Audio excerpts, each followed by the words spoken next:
everyone, this is once again Ananya Rai with a new story for you all, and this is Rumpelstiltskin. There was an old and poor miller who had a very beautiful and pretty daughter, and he thought of an idea once and he went to the king's court. He claimed and appreciated his daughter's beauty and said that, King, your majesty, my daughter can spin all the straws into gold, and if you want you can test her. Then the king said, okay, just take your daughter to the court and I'll test her. And the next day, the queen was presented in the court. And then the king went to the queen and then just took her and just locked her in a room. It was full of straws. And then the king said to the princess, if you do so for me, then I'll make you my princess.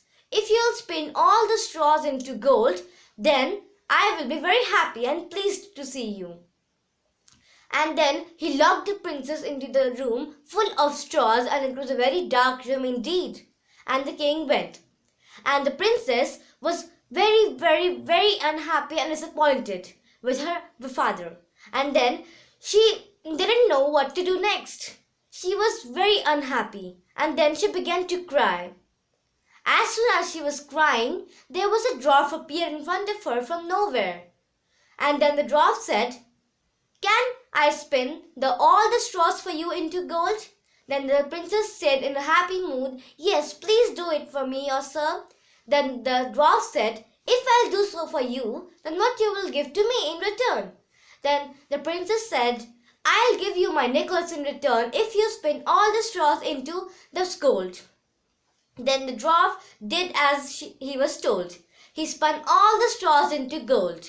And then when he spun all the straws into gold, and the next morning when the king appeared in front of the princess, he was very surprised and astonished to see that all the straws had spun into gold.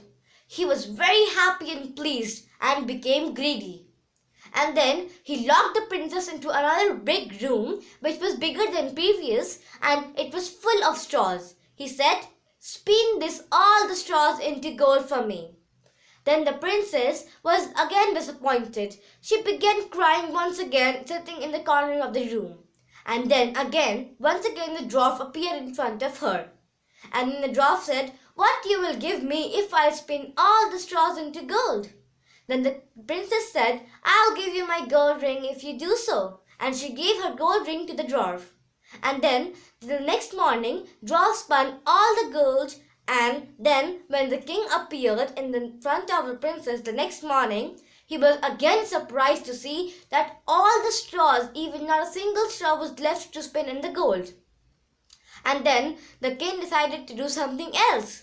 Then she took the princess and locked her into the biggest room filled of straws. It was very dark indeed. And then he said that spin all the straws into gold for me. And if you do so, then finally I'll make you my wife.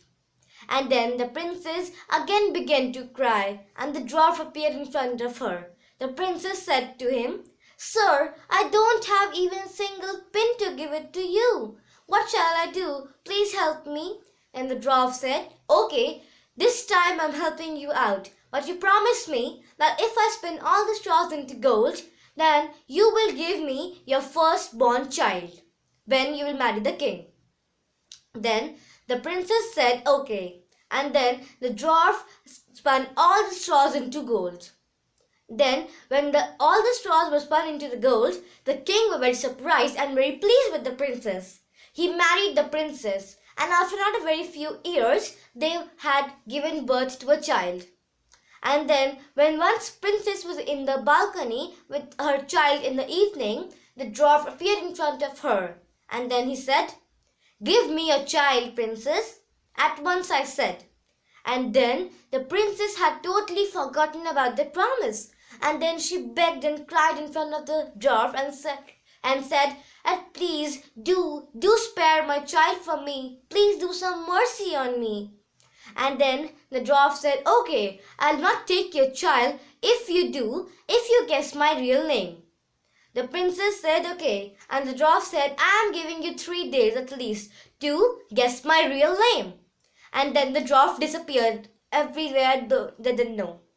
And then the queen had guessed all the uncommon and strange names which could have she think of. And then the next night, when the dwarf appeared, she told all the uncommon names to her. But he told at once, "No, sorry, but this is not my name," and he disappeared. The next morning, the princess sent her all messengers and servants to search for all the uncommon and strange names which could they have been brought to her. All the queen's servants went to the whole village, roaming for here and there in search of few strange uncommon names. And then they told to the queen, and when the next day, when the dwarf appeared in front of the queen told all the names, but at once he said, "Sorry, this is not my name," and then he disappeared.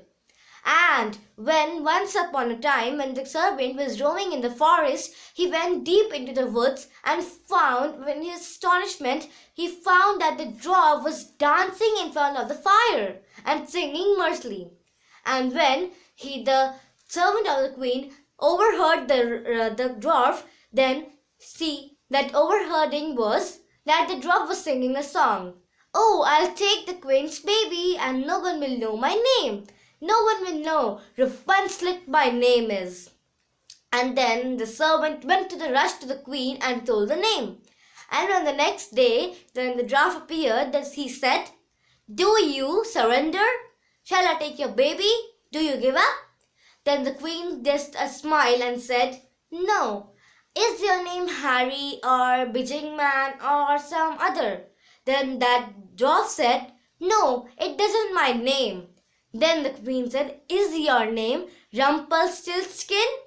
The dwarf screamed in scareful voice. I said, "How could you ever possibly know my name?" And then the dwarf rushed out of the palace as soon as he possible and never to be seen in the deep forest.